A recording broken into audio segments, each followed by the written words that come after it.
everyone, this is Pico Entertainment and we are back again, and here now we have another video for you, and this will be a quick review of Justice League Crisis on Infinite Earths Part 3.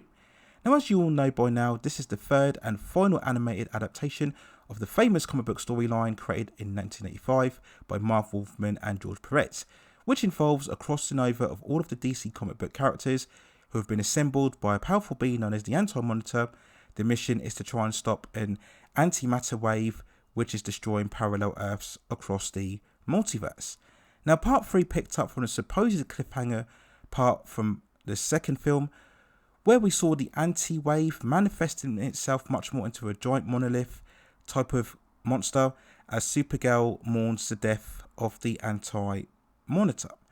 Now, if you've seen my previous reviews of the films before, you'll know that I've viewed both movies as largely unwatchable, both in terms of story, being extremely convoluted and also incoherent.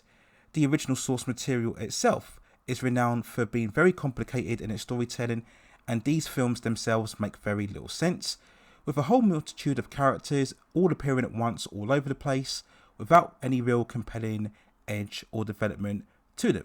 And if you didn't like parts 1 or 2, then you definitely will not like part 3, which is basically the same as what's happened before.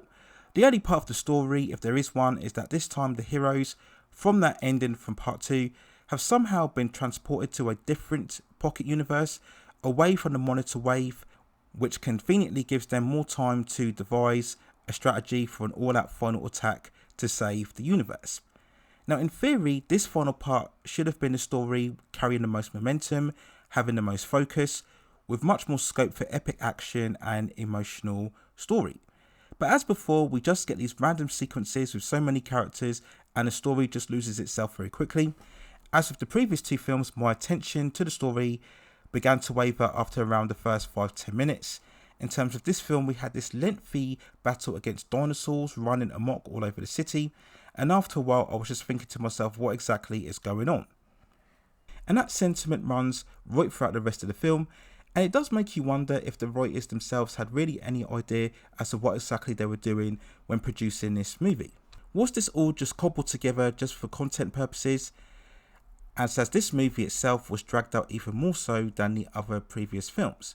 There was no sense of climatic excitement or tension, as again things are just happening on screen.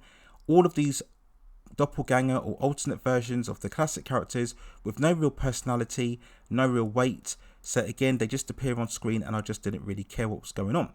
Yes, we do get plenty of references to previous DC animated series, which again the more hardcore fan would appreciate. But it made me almost wish that we rather got extension of those animated versions rather than this movie itself. Unlike this film, those versions had a far more surer grip on these characters and were able to provide much more compelling storylines. And yes, as we get to the end of the film, we do get the recreation of the supposed famous comic book cover regarding Superman and Supergirl.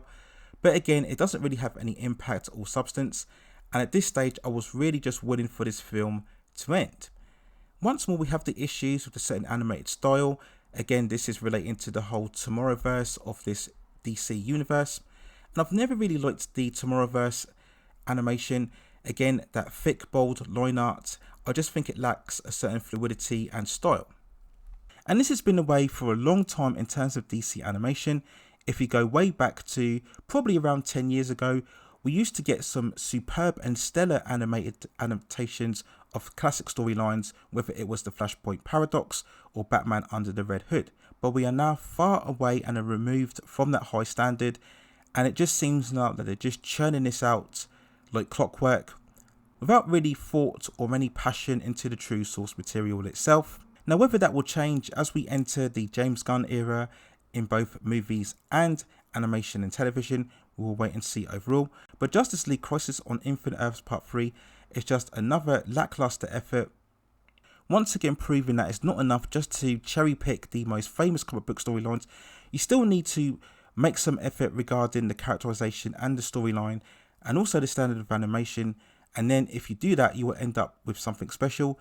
But sadly, part 3, just like part 2 and part 1, is nowhere near special. It ends up being largely forgettable and disappointing yet again. So that's my overall thoughts and feelings and a quick review of Justice League Crisis on Infinite Earths Part 3. Let me know what you think in the comments below. And if you have any other further movies, television series, or any other issues or topics within the pop entertainment and culture scene that you'd like to see me cover, then also let me know within the comments and I will see if I can provide further commentary for you on that subject matter within the future. Please also hit like the subscription and notification buttons so I can provide you with more high quality content like this in the future. But that's it for now. Take care of yourselves and I will see you very, very soon.